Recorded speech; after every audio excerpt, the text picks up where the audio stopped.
नमस्कार स्टूडेंट्स, कैसे हैं आप सब लोग। आप सबका एक बार फिर से स्वागत है स्टडी IQ PCS पर। यहां पर एक मोस्ट इंपॉर्टेंट करंट अफेयर्स मैं आपके सामने लेकर आया हूं।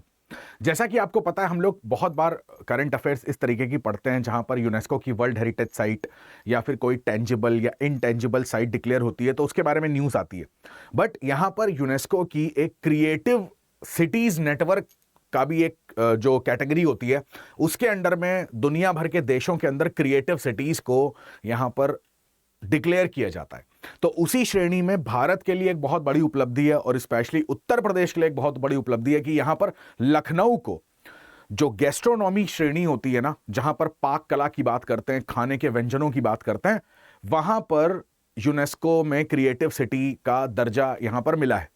तो पूरी न्यूज को टू द पॉइंट आपको एक्सप्लेन करता हूं। यूनेस्को की क्रिएटिव सिटीज की ऑफिशियल वेबसाइट पर जाकर आपको कुछ डेटा दिखाऊंगा। अपना कॉपी और पेन साथ में लेके बैठेंगे और चीजों को नोट करेंगे।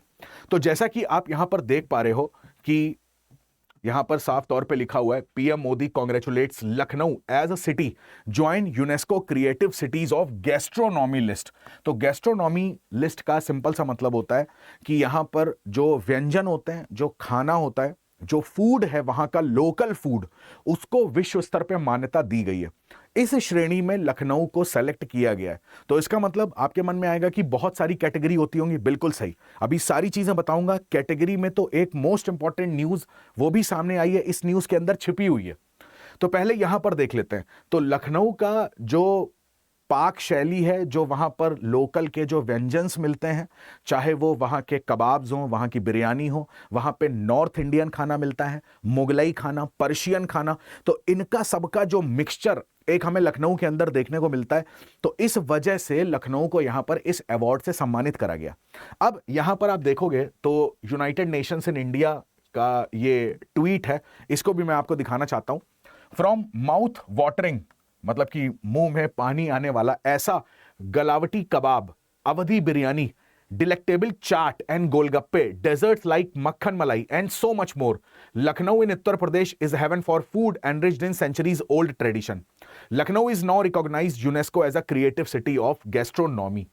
अब यहां पर कुछ इंपॉर्टेंट चीजें आपको समझनी होंगी कि ये जो यूनेस्को का क्रिएटिव सिटी का दर्जा मिलता है, बेसिकली जैसे गैस्ट्रोनॉमी की बात करें तो गैस्ट्रोनॉमी में यहां पर चीजें का क्राइटेरिया क्या होता है, एलिजिबिलिटी कैसे होती है, ये कैसे चीजों को सेलेक्ट किया जाता है। तो आप देखोगे कि यहां पर सबसे पहले सिटी के अंदर कौन कौन सी चीजें यहां पर होनी चाहिए। स्पेशली गैस्ट्रोनॉमी के केस में मैं आपको बता रहा हूं कि वहां का अपना एक जो खाना होता है, जो भोजन होता है, उसका अपना एक इतिहास होना चाहिए, अपनी एक हेरिटेज होनी चाहिए, धरोहर होनी चाहिए। तो आप देखोगे चाहे मुगल काल की बात करें तो पर्शियन फूड भी आपको लखनऊ में देखने को मिलेगा, मुगल फूड भी देखने को मिलेगा, नॉर्थ इंडियन फूड भी देखने को मिलेगा, और इवन उसके बाद जो चाट और गोलगप्पे, जिस तरीके से मैंने आपको ट्वीट पे दिखाया है ना, मक्खन मलाई, ये सब चीजें, तो बाद की चीजें भी आपको देखने को मिलेंगी। तो अगर इसके खाने का केवल इतिहास आप उठा के देखेंगे तो वो मुगल काल से ही चला आ रहा है। स्पेशली ट्रेडिशनल इंग्रेडिएंट्स होने चाहिए। तो जाहिर सी बात है, जब मुगल काल से इतिहास चला आ रहा है तो उस समय के पकवान बनाते समय या खाने का जो भी ये खाने का सामान है वो बनाते समय जो मसाले वगैरह का इस्तेमाल होता था, जो एक प्रोसेस होता था, जो एक विधि होती थी, वो आज भी लखनऊ में कहीं ना कहीं बरकरार है। कहीं ना कहीं वो प्रिजर्व करते हुए लखनऊ के लोग चले आ रहे हैं और उन्हीं मेथड्स का इस्तेमाल करते हैं, तभी लखनऊ में वो जो खाने का स्वाद है वो आपको स्पेशली वहीं पर देखने को मिलेगा। अब जैसे एक होता है ना कि आप कहीं पर पेड़े की बात करते हैं, कहीं पर पेठे की बात करते हैं, तो स्पेशलिटी होती है उस जगह की। तो इसका मतलब होता है कि उनके ओल्ड ट्रेडिशन चला आ रहा है, ओल्ड इंग्रेडिएंट्स जो उसमें वो मसालों का इस्तेमाल करते हैं, जो भी पदार्थ का इस्तेमाल करते हैं, वो उनका अपना एक इतिहास है और वही पैटर्न चला आ रहा है पीढ़ी दर पीढ़ी। तो ये बहुत जरूरी होता है। दूसरा, वहां पर स्किल की बात होती है। अब मान लीजिए मसाले तो मिल जाएंगे, बट जो उसको बनाने का तरीका है, जो प्रोसेस की मैं बात कर रहा था, प्रक्रिया की, वो तो नहीं मिल पाएगा। तो वो एक स्किल चली आ रही है, तो उसको हमें प्रिजर्व रखना है, उसको वर्ल्ड में एक नेशनल प्लेटफॉर्म देना है, एक इंटरनेशनल प्लेटफॉर्म देना है, ताकि वर्ल्ड में भी उस चीज का नाम हो सके। Promote sustainability and food education. अब देखो, यहां पर केवल इस चीज की बात नहीं हो रही कि खाना स्वादिष्ट है, एक तरीके का खाने में जो पौष्टिक चीजें, जो न्यूट्रिएंट्स हैं, उनका भी होना बहुत जरूरी है। है ना। तो उस चीज की बात हो रही है कि फूड एजुकेशन की, सस्टेनेबिलिटी की बात है कि देखो अभी उस जगह की बात करेंगे तो पर्यावरण को बिना नुकसान पहुंचाए, जैव विविधता को बिना नुकसान पहुंचाए, यहां पर हम सस्टेनेबल की बात कर रहे हैं कि ऐसा नहीं है कि भोजन बनाते समय हम किसी पर्यावरण को, अपने एनवायरमेंट को नुकसान पहुंचा रहे हैं। हम खाने को बनाते समय हम ये चीज नहीं देख रहे हैं, हम रिसोर्सेस को अभी पूरी तरीके से यूटिलाइज कर दे रहे हैं, आगे आने वाली जनरेशन के लिए हम रिसोर्सेस को छोड़ ही नहीं रहे। ऐसी चीज नहीं होनी चाहिए। Foster community participation and cultural exchange through food. तो यहां पर आप देखेंगे जो लोकल के समुदाय हैं, जो पीढ़ी दर पीढ़ी इसी चीज में चले आ रहे हैं, तो वो अपनी नॉलेज को ट्रांसफर कर रहे हैं। प्लस यहां पर एक कम्युनिटी से दूसरी कम्युनिटी में भी ये नॉलेज ट्रांसफर हो रही है। तो ये कुछ क्राइटेरिया हैं जिनको देखने के बाद यहां पर क्रिएटिव सिटी का दर्जा, और वो भी स्पेशली गैस्ट्रोनॉमी के केस में, दिया जाता है, राइट। तो यहां पर आप देखोगे अगर इंडिया की बात करें तो सबसे पहले, अब जैसे मैंने आपको बताया कि कई सारी श्रेणियां होती हैं, स्पेशली 7 यहां पर कैटेगरी होती हैं और 8वीं कैटेगरी भी यहां पर इंट्रोड्यूस करी गई, उसके बारे में मैं आपको बताता हूं। यहां पर जो 7 कैटेगरी, जैसे आप देख पाओगे, क्राफ्ट की बात करते हैं तो सबसे पहला क्रिएटिव सिटी भारत का कौन था? जयपुर, और 2015 में। तो स्पेशली इसी के ऊपर फैक्चुअल प्रश्न आ सकता है। प्लस वाराणसी की बात करेंगे तो उसको म्यूजिक की श्रेणी में रखा गया है। चेन्नई, मुंबई को आप देखोगे तो फिल्म की कैटेगरी में। हैदराबाद, श्रीनगर, कोझिकोड, ग्वालियर, लखनऊ। अब यहां पर आप देखो, सबसे पहले अगर इंडिया की बात करें तो जैसे ये सारे जो सिटीज आप देख रहे हो डिफरेंट कैटेगरी में रखे गए हैं, तो सबसे पहले क्या होता है कि इनका नेशनल लेवल पर सिलेक्शन होता है। तो यहां पर आपको जानना होगा कि जो हमारा मिनिस्ट्री ऑफ कल्चर है, तो सबसे पहले मिनिस्ट्री ऑफ कल्चर के पास ये चीज भेजी जाती है। तो जो भी स्टेट वगैरह होते हैं तो वो अपना नॉमिनेशन भेजते हैं कि हम इस कैटेगरी में क्रिएटिव सिटी नेटवर्क में चाहते हैं कि हमारे शहर का नाम आए। फिर अल्टीमेटली मिनिस्ट्री ऑफ कल्चर जो है वो सिलेक्शन करती है, वो इवैल्यूएशन करती है, और उसके बाद वो यूनेस्को को उस नाम को भेजते हैं। फिर बाद में जो यूनेस्को की जनरल असेंबली वगैरह होती है वो जाकर उस नाम पर मोहर लगाती है, राइट। तो इस बार अगर देखोगे जो मीटिंग हुई है उसमें 58 ऑल ओवर, अगर वर्ल्ड की बात करें तो 58 नाम यहां पर सामने आए हैं। तो प्रोसेस आपको समझ में आना चाहिए। दूसरी बात यहां पर क्या होती है कि जैसे अगर आप यहां पर ना बात करते हो कि इससे फायदा क्या है, कि अगर कोई जैसे मान लीजिए मुंबई का नाम आ जाता है, हैदराबाद का नाम आ जाता है, तो क्या? तो सबसे पहले आपको समझना होगा कि भाई देखो, टूरिज्म बढ़ेगा। अब वर्ल्ड लेवल पर इंटरनेशनल प्लेटफॉर्म एक मिल जाता है कि भाई अब इंटरनेशनल लेवल पे लोग जानते हैं लखनऊ को गैस्ट्रोनॉमी के लिए।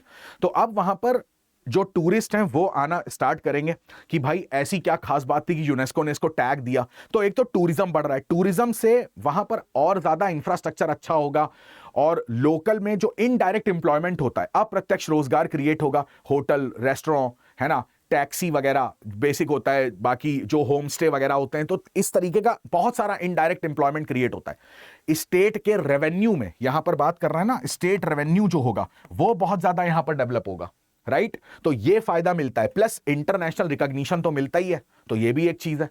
अब जरा मैं आपको लेके चलता हूं यूनेस्को की वेबसाइट पर, जिस पर यहां पर आप देख पाओगे UNESCO creative cities network, right. तो यहां पर बेसिकली ये लोग क्या करते हैं? Promotes cooperation with and among cities that have identified creativity as a strategic factor for sustainable urban development.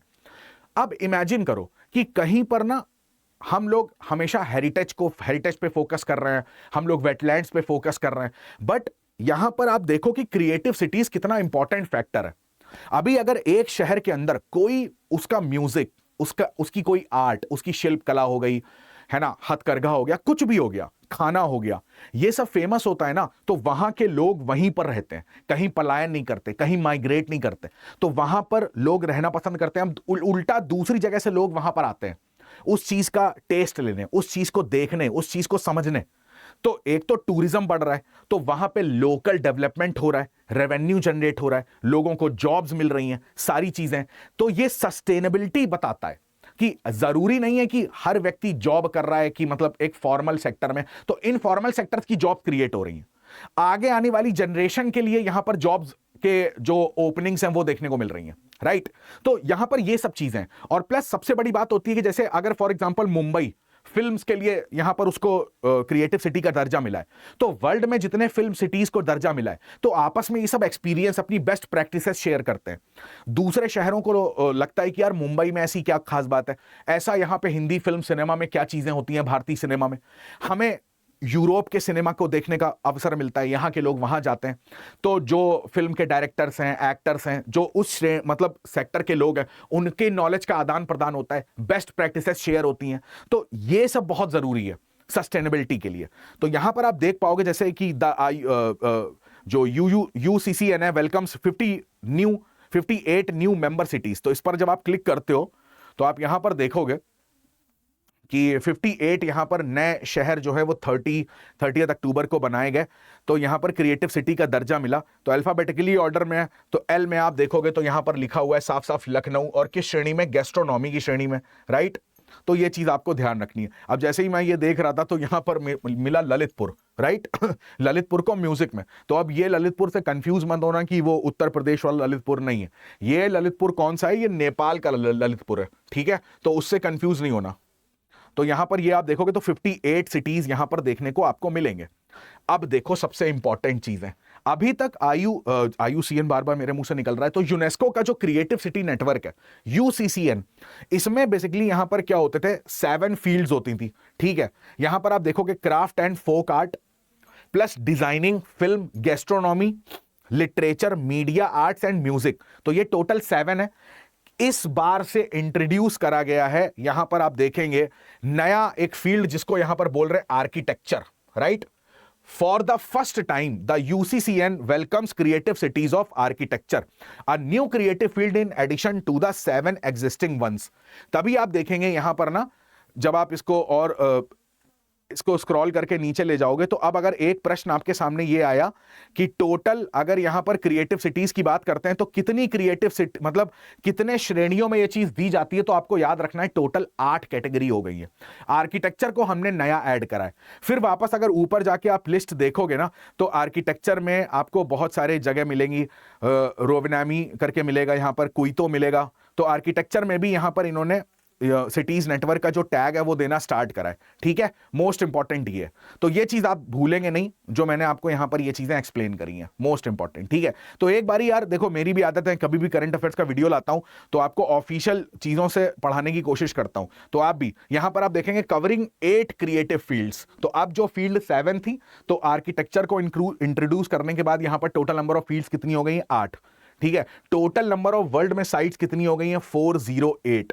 13% of employment in major cities world wide is accounted. तो सोच के देखो कि विश्व का 13% रोजगार केवल इन्हीं क्रिएटिव सिटीज से निकल कर आ रहा है। तो लोगों का माइग्रेशन, लोगों का पलायन, ये सब रुकता है, प्लस डेवलपमेंट होता है, प्लस रेवेन्यू, फिर स्टैंडर्ड ऑफ लिविंग लोगों का बढ़ता है। तो एक सस्टेनेबल ग्रोथ यहां पर देखने को मिलती है। और इसी को आप देखो यहां पर कि जैसे अगर मैं आपसे एक क्वेश्चन पूछूं, आप अगर आंसर कर पाए तो कमेंट सेक्शन में आंसर करिएगा कि कौन से एसडीजी में, है ना, कौन सा सस्टेनेबल डेवलपमेंट गोल ऐसा है जहां पर हम लोग सिटीज की प्लानिंग या अर्बन प्लानिंग की बात करते हैं। कमेंट सेक्शन में बताइएगा, ठीक है। उसमें आप सोचो मेंस आंसर राइटिंग में आप यही टॉपिक को मेंशन कर सकते हो विद एसडीजी गोल्स, राइट। तो ये हमारे सस्टेनेबल डेवलपमेंट गोल्स का भी एक हिस्सा है, ठीक है। तो लास्ट में मैं आपको वो दिखा देता हूं कि भारत में टोटल आप देखोगे तो यहां पर आपको 9 सिटीज देखने को मिलेंगे, स्पेशली जिनके जो डिफरेंट कैटेगरीज में, जिनको डिफरेंट ईयर में क्रिएटिव सिटीज का दर्जा मिला हुआ है, राइट। तो लेटेस्ट यहां पर कौन है, लखनऊ गैस्ट्रोनॉमी श्रेणी में 2025 में, ठीक है। तो ये था टू द पॉइंट, मेरे को आपको बताना था कि बेसिकली यूनेस्को का जो क्रिएटिव सिटी नेटवर्क होता है इसका मतलब क्या होता है। 2004 से इसकी स्टार्टिंग हुई है। इन सब चीजों को मैंने आपको टू द पॉइंट यहां पर बताया, ठीक है। कमेंट सेक्शन में बताइएगा ये वीडियो कैसा लगा और उसका आंसर जरूर करिएगा कि कौन से नंबर का एसडीजी गोल होता है, ठीक है। थैंक यू सो मच, जय हिंद।